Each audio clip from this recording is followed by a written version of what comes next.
안녕하십니까. 안식일 시작하는 이 시간입니다. 다윗은 노래합니다. 여호와를 찬양하라. 그는 선하시며 그 인자하심이 영원함이로다. 우리 함께 하나님을 기쁘게 찬양하는 시간 가지도록 하겠습니다. 함께 105장 사방이 고요한 이 저녁 야절 함께 참여하시겠습니다.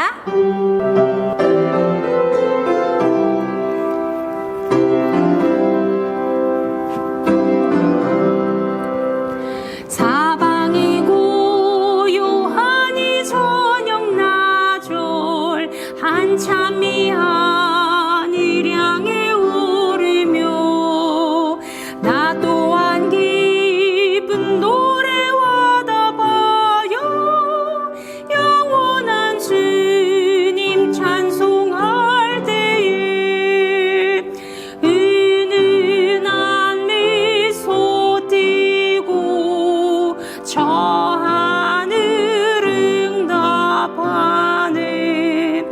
이 하루 저무는 시간 주님을 사모해 고개를 숙인 동산 안에 꽃들 감미로운 향기 풍겨나는데 날 위한 주의 손길 감사하여 내 맘에 찬송 가득 흐를 때 다정한 주의 음성 내 맘에 말씀하네.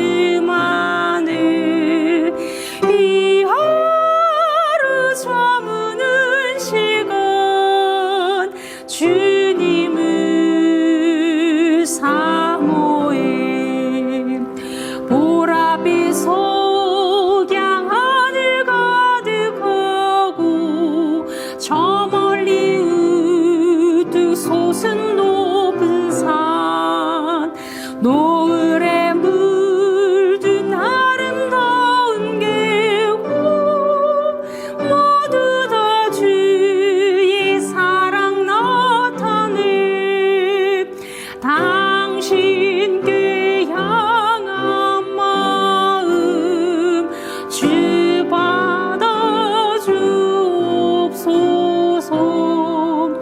이 하루 저무는 시간 주님을 찬양해. 이 하루 저무는 시간 주님을 찬양해 높여 찬양드립니다. 우리 420장 주 예수보다 더 귀한 것은 없네 찬미하시겠습니다.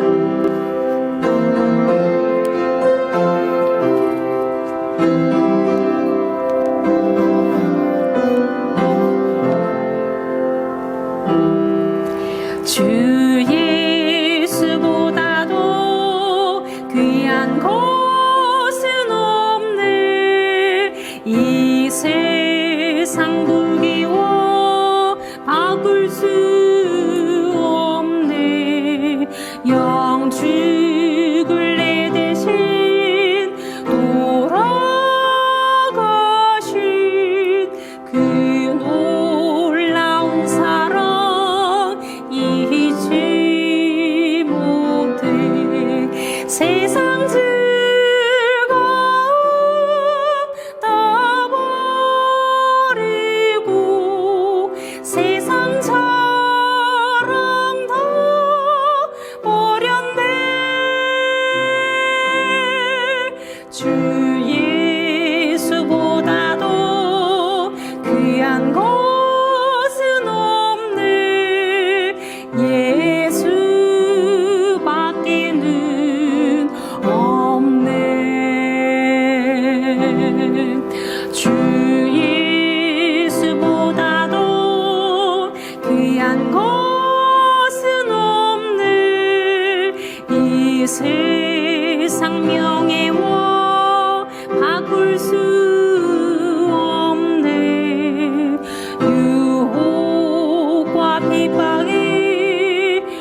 행복한 안식일입니다.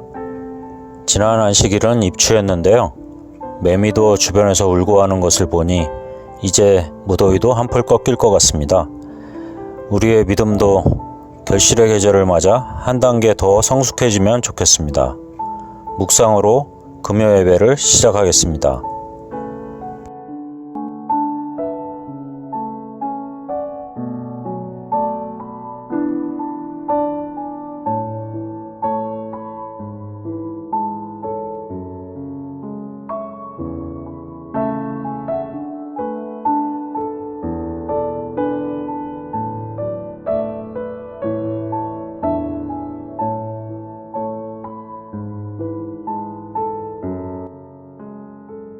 찬미 421장 주의 음성을 내가 들으니를 힘차게 부르시겠습니다.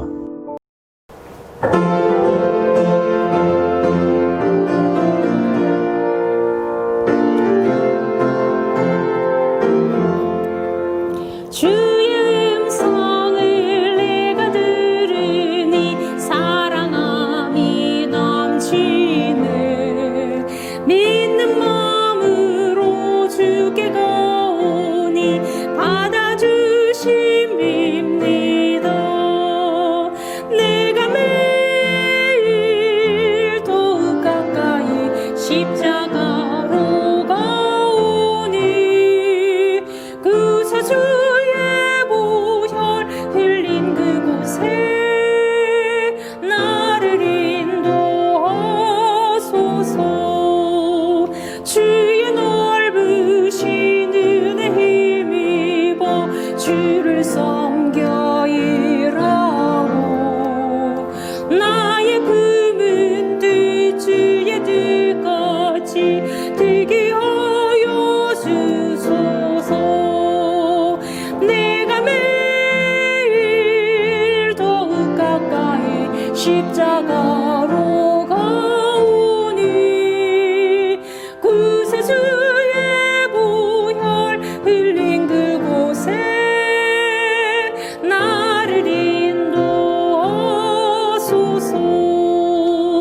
주의 안에 섰는 기쁨은 헤아릴 수 없으며 우리 구주의 넓은 사랑은 측량할 자 없도다. 내가 매일 더욱 가까이 십자가로 가오니 그새 주의 보혈 흘린 그곳에 나를 인도하소서. 성은순 집사님께서 회중을 대표하여 기도해 주시겠습니다. 하늘에 계신 하나님 아버지, 우리를 주님의 시간 속으로 초청해 주셔서 감사합니다. 이 세상에 많은 선택들이 있지만 우리는 주님을 선택하고 주님께서는 특별한 백성 삼아 주셔서 감사합니다. 주님과 연결되는 이 고리를 우리 스스로 끊지 않게 도와주시옵시고 하늘 포구까지 안전하게 인도하여 주시옵소서. 주님이 오시는 징조가 여기저기서 들립니다. 주님께 더욱 가까이 갈 수 있도록 저희의 심령을 깨우쳐 주시고 옳은 길로 행하고 있는지 늘 자신을 살피는 저희가 되도록 도와주시옵소서. 지금은 말씀을 듣겠습니다.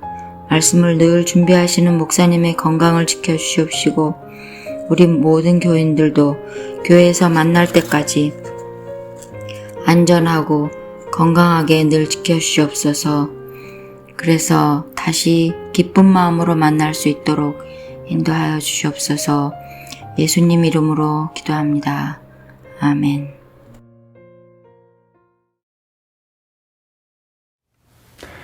한 주 잘 지내셨습니까? 예수님 만남 학교 9번째 시간입니다. 여러분 사시면서 내 인생에서 이것 한 가지는 확실하다라고 확신하실 수 있는 게 어떤 게 있을까요? 여러분 건강을 확신할 수 있을까요? 아니면 적어도 내 자녀들을 향한 부모로서의 사랑만큼은 확실하다고 이야기할 수 있을까요? 그것도 아니라면 적어도 나의 신앙만큼은 확실한 것이라고 얘기할 수 있을까요? 우리가 확신할 수 있는 유일한 것이 있다면 그것은 오늘 살아있다라고 하는 생명일 것입니다. 지금 이 순간에 살아있다고 하는 것, 그리고 언제일지 모르지만 어느 순간에 죽게 될 것이라는 것 말입니다. 사람이 장담할 수 있는 유일한 것은요, 죽음입니다. 그것은 모든 사람들이 예외 없이 겪게 될 일이지요. 그런데 여기 죽음만큼이나, 죽음이 확실한 것만큼이나 또 확실한 것 한 가지가 있다고 성경은 이야기합니다. 히브리서 9장 27절은 이렇게 이야기하죠. 한 번 죽는 것은 사람에게 정해진 것이요 그 후에는 심판이 있으리니. 사람 사는 모든 것이 불확실하지만 죽음, 그것 한 가지 확실하고요. 그 죽음 후에 어떤 일이 있는지 그것이 확실하다고 성경은 이야기합니다. 사실 죽음 이후에 어떻게 될지 우리는 알지 못하죠. 누구도 그 이후를 경험해봤거나 말할 수 있는 사람이 없으니까요. 성경은 그런데 이렇게 얘기합니다. 한 번 죽는 것이 확실한 것인 것처럼 죽음 이후에는 심판이 있다고요. 우리는 모두 죽을 뿐 아니라 죽음 후에는 살아왔던 삶의 기회의 모든 순간들에 대하여 심판을 받을 것이라고 하는 것입니다. 여러분, 누가 심판하는 것일까요? 왜 심판을 하는 것일까요? 언제 심판하는 것일까요? 어떻게, 무엇을 근거로 심판한다는 말일까요? 그리고 그렇게 심판하면 무엇이 달라질 수 있는 것일까요? 오늘 성경을 통해 모든 사람들이 반드시 서게 될 죽음 이후의 심판에 대하여 함께 생각해 보도록 하겠습니다. 우리 첫 번째로 좀 함께 생각해 볼 것은요, 모든 사람이 심판을 받는다면 누가 심판하느냐 하는 것입니다. 전도서 12장 14절은 이렇게 얘기합니다. 하나님은 모든 행위와 모든 은밀한 일을 선악간에 심판하시리라. 누가 심판하신다고요? 하나님께서요. 세상을 창조하셨고 지금 유지하고 계시는 하나님께서 모든 행위와 모든 은밀한 것을 선과 악 사이에 심판하실 것이라고 이야기합니다. 모든 인생에 있어서 재판장이 있으신데, 심판하시는 분이 있는데 하나님이시라고 하는 것입니다. 여러분, 그럼 하나님은 왜 심판하시는 걸까요? 아니, 살았다가 죽었으면 됐지 죽은 사람을 왜 또 심판을 해야 하는 것일까요? 시편 146편 7절은 이렇게 이야기합니다. 억눌린 사람들을 위해 정의로 심판하시며 줄인 자들에게 먹을 것을 주시는 이시로다. 여호와께서는 갇힌 자들에게 자유를 주시는도다. 이 죄의 세상은요, 억눌린 사람들이 많습니다. 정의롭지 않은 일들이 많습니다. 그래서 하나님께서 억눌렸던 그 모든 사정들, 정의로운 대우를 받지 못했던 사람들을 위해서 심판하십니다.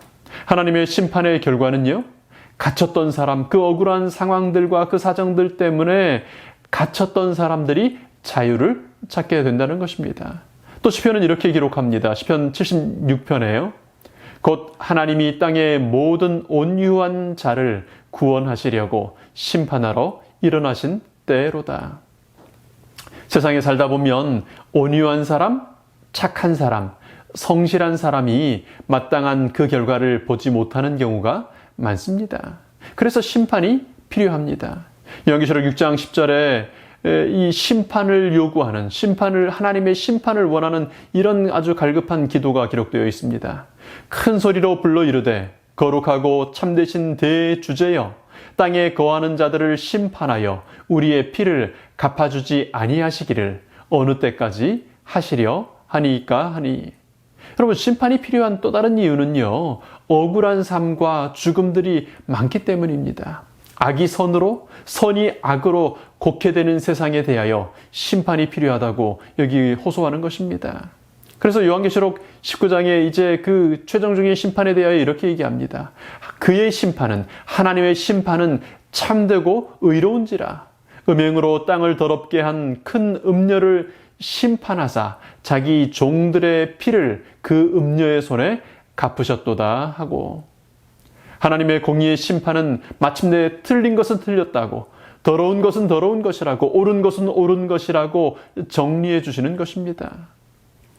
이런 의미에서 심판을 한다라고 하는 건 사실은 옳은 쪽을 위해서나 틀린 쪽을 위해서나 다 하는 것이 심판이지만, 특별히 성경에서 심판한다라고 할 때는 이런 의미로 쓰이기도 합니다. 요한복음 5장 29절에요.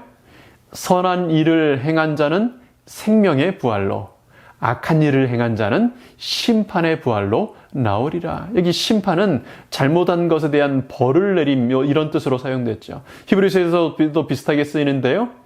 오직 무서운 마음으로 심판을 기다리는 것과 대적하는 자를 태울 맹렬한 불만 있으리라. 무서운 마음으로 심판을 기다리는 것. 여기서 심판은 그렇게 잘못한 것에 대한 벌의 개념으로 사용이 되고 있습니다.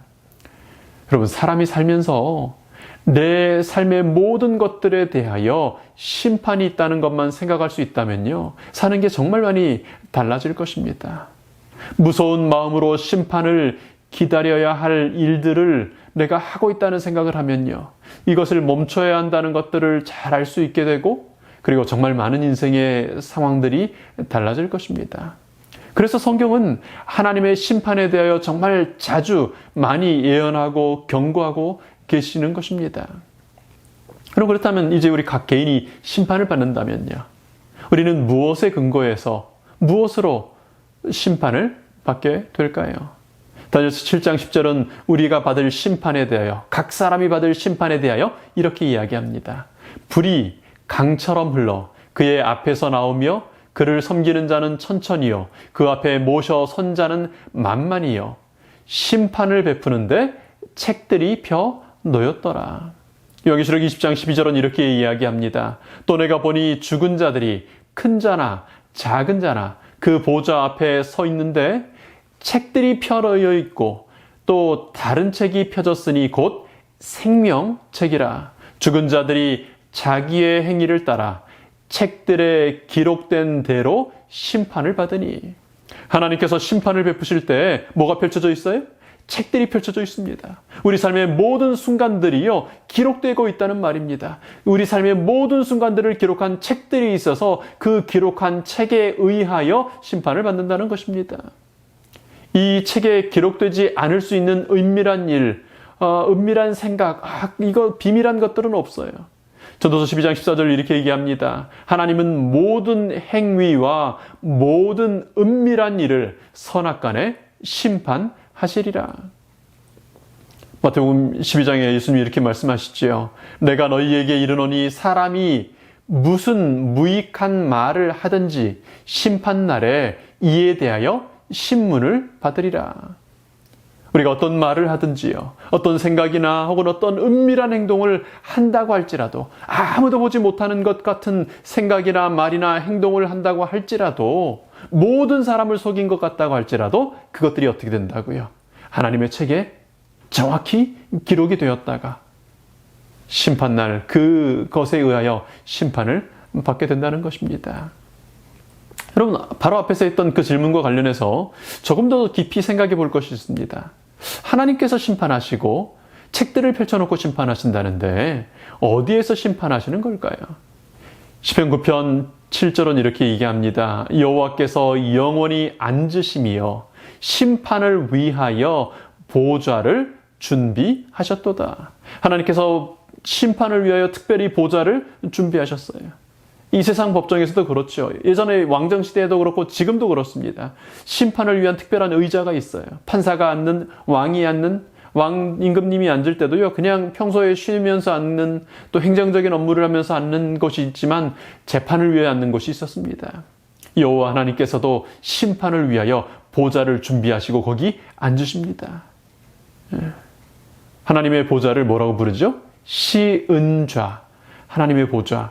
시은, 은혜가 시현되는, 은혜가 나타나는 보좌라고 부릅니다.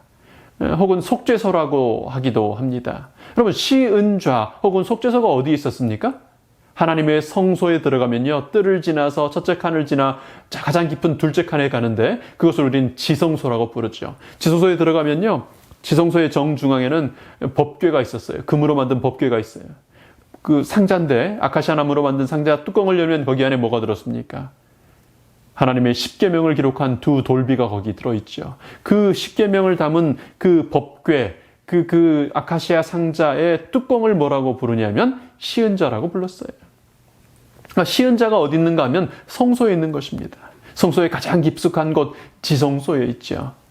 그 지성소의 법궤를 시은자라고 부르고 하나님은 거기에서 심판을 한다는 것입니다. 무엇에 근거해서 그러니까 심판을 하게 되는 걸까요? 말씀드린 것처럼 시은자가 있고요. 그 시은자의 아래에는, 그 시은자 속에는 뭐가 들어있어요? 시은자의 그 밑에는 두 돌비, 하나님의 십계명을 기록한 두 돌비가 있습니다. 하나님의 보좌의 기초는요, 십계명이에요. 하나님의 율법입니다. 그래서 하나님은 십계명, 그분의 율법에 근거해서 성소의 보좌, 시은자에서 심판하신다는 것입니다. 여러분, 하나님께서 심판하실 때 순서가 있을까요? 네, 순서가 있습니다. 하나님께서 심판하시는 순서가 있어요. 하나님께서 심판하실 때 이런 사람부터 심판한다고 여기 이렇게 기록되어 있습니다. 에스겔 9장 6절의 말씀인데요. 늙은 자와 젊은 자와 처녀와 어린이와 여자를 다 죽이되 이마에 표 있는 자에게는 가까이 하지 말라. 이것도 한 심판의 장면이거든요. 그런데 여기 순서가 나와 있어요. 내 성소에서 시작할지니라 하심에 그들이 성전 앞에 있는 늙은 자들로부터 시작하더라. 여러분, 어디에서부터 시작됩니까? 하나님의 성소에서부터요. 성전 앞에 있는 사람들, 그 중에도 누구부터요? 늙은 사람들부터 심판을 하시는 모습을 봅니다. 왜 그럴까요? 성전에 가까이 있다는 말은 벌써 하나님의 말씀을 듣고 하나님의 임재를 경험할 기회를 가졌다는 사람들이고요. 배우고 믿을 수 있는 기회를 가졌다는 얘기입니다. 왜 나이가 많은 사람부터예요? 먼저 기회를 가졌으니까요. 사도 베드로는 이 사실에 대하여 이렇게 질문합니다. 베드로전서 4장 17절에요. 하나님의 집에서 심판을 시작할 때가 되었나니 만일 우리에게 먼저 하면 하나님의 복음을 순종하지 아니하는 자들의 그 마지막은 어떠하며 하나님의 집에서부터 심판을 시작한다고요. 복음을 알고 순종한다고 하는 사람들부터 심판한다고요. 마지막으로 우리가 좀 생각해 볼 질문은요. 그럼 하나님은 그렇게 심판해서 뭐가 달라지기를 기대하시는 걸까? 하나님의 심판의 결과는 무엇일까 하는 것입니다. 하나님께서는 그 심판을 통해 무엇을 하시려는 걸까요? 요한계시록 20장은 이제 요한계시록 19장에 하나님의 모든 심판이 맞춰지는 그 결과를 이렇게 기록하고 있습니다. 13절 말씀요. 바다가 그 가운데서 죽은 자들을 내주고 또 사망과 음부도 그 가운데서 죽은 자들을 내주매 각 사람이 자기의 행위대로 심판을 받고 사망과 음부도 불못에 던져지니 이것은 둘째 사망 곧 불못이라. 누구든지 생명책에 기록되지 못한 자는 불못에 던져지더라. 하나님은 심판을 통해 사망과 멸망, 죄의 모든 것을 없애버리기를 원하십니다. 안타깝게도 죄를 버리기를 싫어하는 사람들, 끝까지 죄를 품어 안는 사람들은 하나님께서 영원히 멸하기 원하는 그 죄와 함께, 그가 품어 안은 죄와 함께 영원한 심판을 당하게 되는 것입니다. 심판은 최종적으로 심판의 불로 마무리됩니다. 그래서 하나님의 심판을 통해서 모든 죄의 흔적들이 사라지는 것입니다. 이 우주에서 다시 한번 죄 없는 세상이 존재하게 되는 것입니다. 하나님은 그것을 위하여 심판하십니다. 하나님은 그 심판, 죄, 사망의 심판에 하나님께서 사랑하시는 그분의 자녀들이, 하나님의 사랑하는 사람들이 한 사람도 멸망하지 않기를 원하십니다. 그래서 우리에게 미리 경고하시는 것입니다. 그래서 우리에게 그 심판을 피하라고, 준비하라고 경고하시는 것입니다. 하나님께서는 이 성경의 심판에 대해 자세히 예언하시고 경고해 놓으셨습니다. 그리고 성경의 역사를 통해 하나님의 심판이 어떤 것이라는 것을 보여주시기도 하셨습니다. 그래서 우리가 성경을 보면 하나님의 최종적인 심판이 어떤 것인지를 가늠해 볼 수 있는 심판의 역사들이 있는데요. 대표적인 심판의 사건들은 노아 홍수가 있습니다. 또 소돔과 고모라의 심판이 있었습니다. AD 70년 이제 국가적으로 메시아를 거절한 이스라엘에 대한 그런 심판의 멸망의 사건이 있기도 합니다. 물론 개인적인 혹은 지역적인 또 때로는 국가적인 더 많은 심판의 기록들이 성경에는 많이 등장하고 있습니다. 이 모든 성경에 기록된 하나님의 심판의 몇 가지 공통적인 특징들이 있는데요. 개인이든 국가든 혹은 어떤 지역이든 간에 성령 하나님의 감동하심을 끝까지 거절할 때, 그러니까 하나님께서 주시는 기회를 끝까지 거절해 버릴 때, 그래서 기회가 더 이상 의미가 없어질 때 하나님의 심판이 임한다고 하는 것입니다. 소돔이 마지막 순간까지 그들을 구원하기 위하여 친히 방문한 하나님의 천사들을 거절합니다. 10명의 의인이 없어서 더 이상 그들에게 시간을 주는 것이 의미가 없어졌을 때 거기 소돔에 심판이 임했지 않습니까? 하나님의 아들들조차도, 하나님을 믿고 하나님을 아노라고 하는 사람들조차도 그들이 좋아하는 사람의 딸들과 그렇게 혼인을 맺고 그들의 육적인 쾌락을 따라 갔을 때, 더 이상 사람이 존재하는 것이 의미가 없어졌을 때 홍수가 임했습니다. 120년 동안이나 기회가 주어졌는데 회개하지 않았기 때문에 물심판이 임한 것입니다. 여러분, 우리가 하루하루 살아가는 이 시간들은요, 그냥 살고 지나가 버리는 하루가 아닙니다. 우리가 사는 매일 매 순간은 준비할 기회의 시간들입니다. 여러분, 시간은 지나가고 사라져 버리지 않습니다. 선을 위해서든 악을 위해서든 시간은 쌓이고 또 쌓입니다. 선을 위한 능력으로 쌓이는 시간도 기록이 되고요. 악으로 기우는 데 사용됐던 그 모든 시간들도 기록이 됩니다.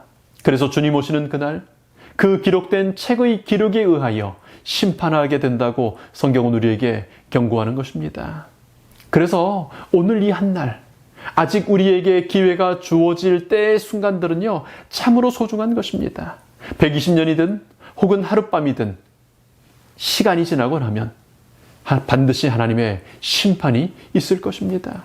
죽는 것이 우리 살아가는 모든 인생들에게 확실한 것인 것처럼요, 하나님의 심판은 우리 각 사람에게 분명히 임할 사건인 것입니다. 그래서 히브리서 기자는 이렇게 권면합니다. 히브리서 3장 13절에요. 오직 오늘이라 일컫는 동안에 매일 피차 권면하여 너희 중에 누구든지 죄의 유혹으로 완고하게 되지 않도록 하라. 오직 오늘이라 일컫는 동안에요.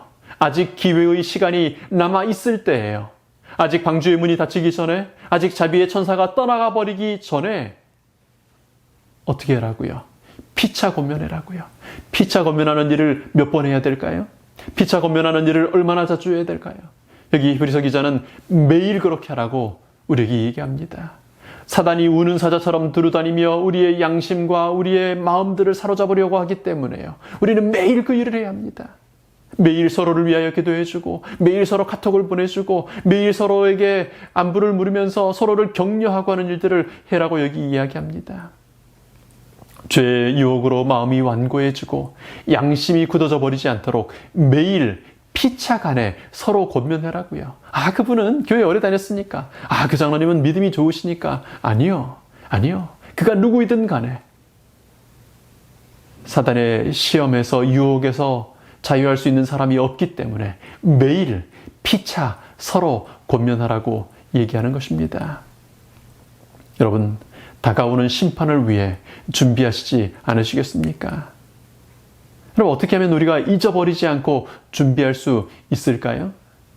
하나님께서는 우리가 준비하는 사람들이 될 수 있도록요, 잊어버리지 않고 살 수 있도록요, 이 심판의 소식을 전하는 사람이 될 그 사명을 우리에게 주셨습니다. 심판이 가까운 이때 새 천사로 우리가 사는 이 가장 가까운 곳에서부터 땅끝에 이르기까지 이 심판의 복음을 전하는 사람들이 되도록 우리를 부르신 것입니다. 여러분 잘 아시는 요한계시록 14장 7절은 이렇게 우리에게 우리의 사명을 밝혀주고 있습니다. 그가 큰 음성으로 이르되 하나님을 두려워하며 그에게 영광을 돌리라. 이는 그의 심판의 시간이 이르렀음이니 하늘과 땅과 바다와 물들의 근원을 만드신 이를 경배하라 하더라. 이는 그의 하나님의 뭐가 이르렀기 때문에요? 심판의 시간이 이르렀기 때문에요. 하나님의 심판의 시간이 이르렀습니다. 그러니 창조주 하나님을 경배하라는 이 엄숙하고 아름다운 소식을 전하지 않으시겠습니까? 여러분, 파수꾼이 나팔을 크게 불면 깨어나는 사람이 있을 것입니다. 그래서 사는 사람이 분명히 있을 것입니다. 그러니 여러분, 이 사명을 우리 감당하십시다. 불행하게도 파수꾼의 나팔 소리를 듣지 못하는 사람도 있을 것입니다. 요즘 갈수록 그래요. 예수님께서 예언하시는 것처럼 사람들이 자기를 사랑함으로 귀가 어두워져요. 눈이 어두워져요. 보지 못하고 듣지 못하는 시대에 우리가 살고 있습니다. 파수꾼이 아무리 크게 나팔을 불어도 듣지 못하는 사람들이 있을 것입니다. 그리고 어떤 사람들은 들었지만 무시하는 사람들도 참 많을 것입니다. 여러분, 그들이 듣고 깨어나든 혹은 듣지 못하든 듣고 무시하든 간에 그 사람들의 반응이 어떠하든 간에 상관없이 한 가지 분명한 사실이 있습니다. 정말 한 가지 분명한 사실은요. 나팔을 부는 파수꾼은 결코 잠들지 않게 될 것이라고 하는 것입니다. 그 입에 나팔을 대고 정말 목청을 돋우어서 온 힘을 다하여 나팔을 부는 그 파수꾼은요. 적어도 그 파수꾼은 그날 밤 잠들지 않게 되는 것입니다. 그래서 하나님은 우리에게 이 마지막 시대에 심판이 심히 가까운 이때 하나님의 새 천사들로서 여러 나라와 족속과 방언과 민족들에게 모든 사람들에게 전해야 할 이 영원한 복음, 심판의 소식을 우리에게 주신 것입니다. 집례요한이 그렇게 했고요. 예수님께서 친히 그렇게 하셨습니다. 회개하라, 천국이 가까웠느니라. 여러분, 심판은 복음입니까? 네, 복음입니다. 하나님의 심판이 없으면요, 우리 모두는 이미 죽을 것이 운명되었습니다. 선악과를 먹던 그 에덴 동산에서 너는 흙이니 흙으로 돌아갈지니라는 영원한 죽음의 선고가 있었습니다. 그러나 2000년 전 십자가의 은혜를 인하여 우리가 이제 살 수 있는 기회가 주어졌어요. 사단은 우리 모두가 여전히 죄인이기 때문에 죽어야 한다고 우리를 고소합니다. 사단의 말이 맞습니까? 네, 우리는 죄인이에요. 의인은 없나니 하나도 없어요. 우린 다 죽을 수밖에 없는 죄인들이에요. 그러나 십자가의 은혜로 우리가 살 수 있는 기회가 있지 않습니까? 그래서 뭐가 필요합니까? 고소하는 검사 측으로 나온 사단의 고소에 대하여 아니라고, 그들은 무죄되었다고 선고해 줄 심판이 필요한 것입니다. 지난 일요일에 저희 가족들이 모두 검사를 좀 받았습니다. 조금 몸에 이상이 있는 것 같아서 가장 걱정됐던 게, 요즘에는 열이 나거나 하면 제일 걱정되는 게 코로나잖아요. 혹시 제가 또 만났던 혹은 또 앞으로 만나게 될 분들에게 누가 되면 안 될 것 같아서 여기 병원에 갔어요. 검사를 받고 기다리는데 계속 걱정이 되는 거예요. 내가 지난주에도 이분을 만났는데, 지난주에 그분도 만났었는데, 혹시 내가 코로나면 어떡하나?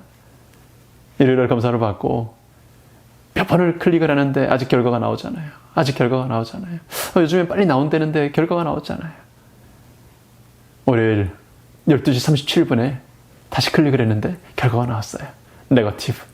아니라는 겁니다. 얼마나 마음이 놓이든지요.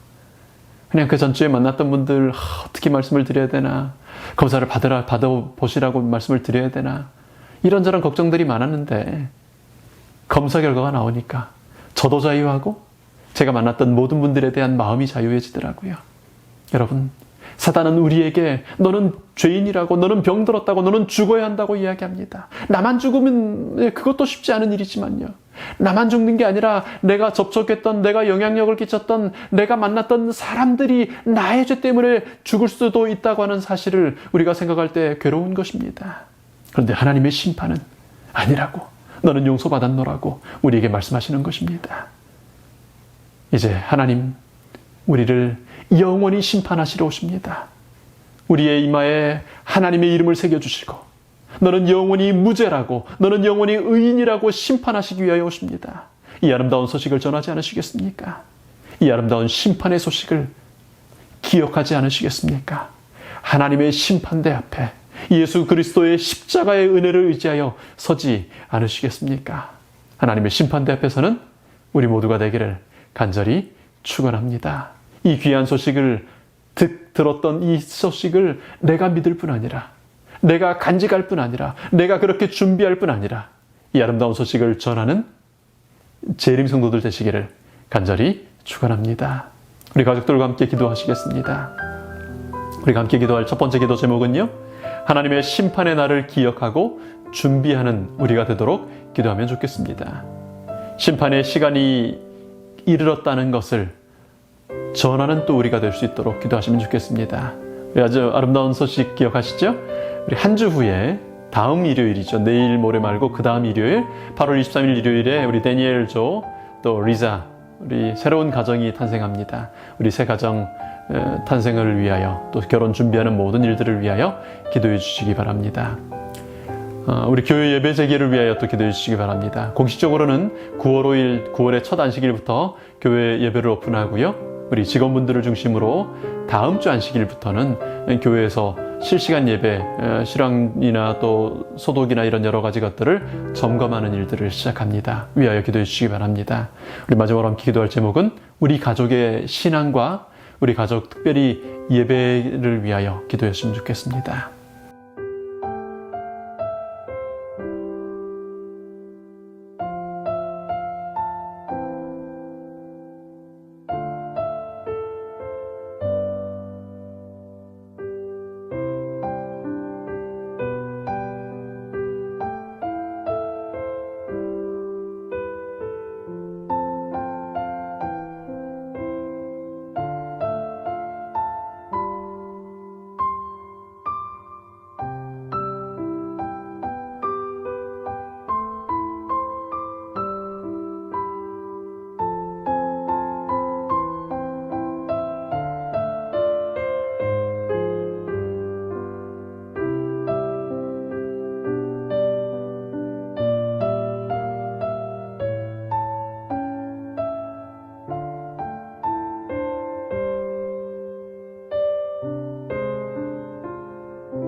아버지 하나님, 저희를 사랑해 주셔서 감사합니다. 저희들을 사랑하심으로 저희에게 주신 심판의 기별을 인하여 감사합니다. 죽음이 확정된 저희들을 다시 한번 재심하셔서 다시 한번 심판하셔서 저희 죄를 용서하시고 살게 하실 것을 인하여 감사합니다. 이제 하나님의 심판대 앞에 서기를 원하오니 저희들 준비된 사람들로서 십자가의 은혜를 붙들고 심판대 앞에 서는 사람들로서 이 영원한 삶의 선고를 받는 저희들 되도록 인도하여 주시옵소서. 주님, 그렇게 하실 것을 인하여 감사합니다. 저희들 그 하나님의 심판을 기억하는 사람들이 되게 하시고 준비하는 사람들이 되게 하시며 그리고 이 아름다운 소식을 전하는 사람들 되도록 인도하여 주시옵소서. 이 밤 쉴 때 하나님 은혜 가운데 있게 하시길 구하오며 고마우신 예수님 이름으로 기도합니다.